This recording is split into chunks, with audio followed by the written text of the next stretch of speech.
Hi everyone, my name is Andy and this is all the Lonely Meeples. Thank you to those who watched the 3 videos in my first series called My Favorite Roll and Writes Part 1. If you haven't watched those yet, I've added links in the description below. I wanted to take a second and share my feelings about these games and get some input from you. The first was Welcome To. I really enjoyed this game. I think it's pretty simple to learn. And once you know how the effects work, there's a lot of strategic thinking that goes on with which cards to play and which effects to take as well.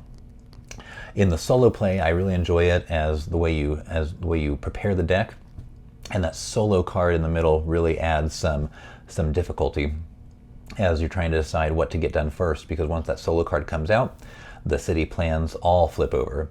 It'd be easier if one of them flipped over, but all 3 do. And as you saw in my playthrough, I wasn't able to get any of the city planning cards completed before that card came out, and I lost quite a bit of points.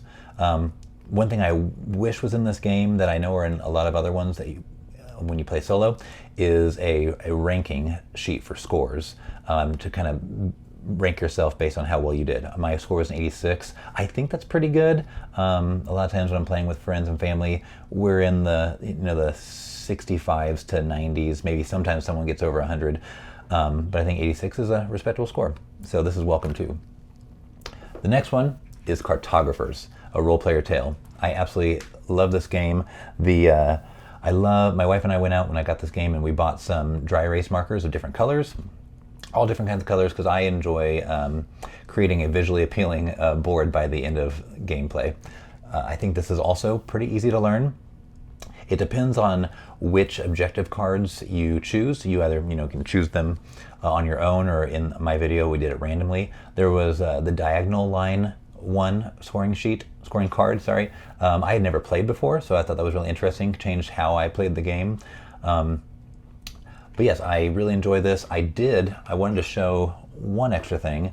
If you can go and there's more things to buy for this game, I have 4 extra ambush cards that I didn't use in the playthrough. I figured I'd use this as standard cards. So I got these off of Board Game Geek in their store. This is the Ogre Charge.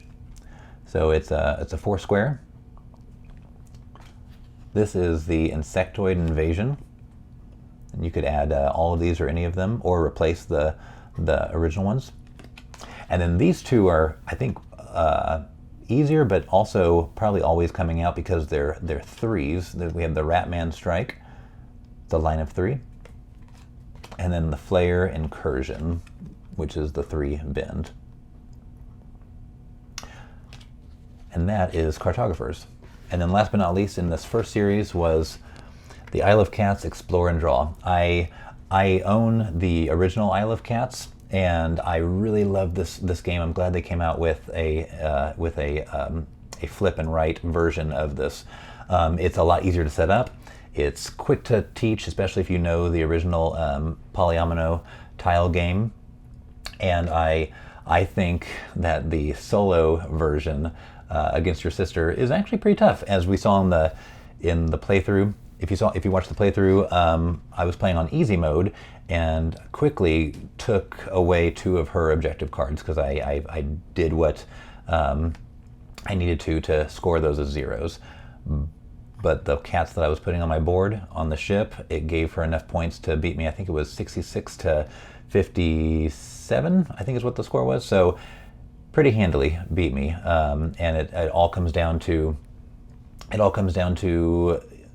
getting those families in cats of the colors where she's only scoring 1.2 points, maybe 3s. I had 1 orange for 5 points, but I had a lot of purple and a few reds where she was scoring 4s and 3s, and so she came out ahead and took credit for my work. But I absolutely love this game. This might be, spoiler, might be one of my favorite solo games with solo modes in my collection. So those were the first 3 games. Please join me for the next series, part 2 of my favorite roll and writes, coming up soon. Thank you.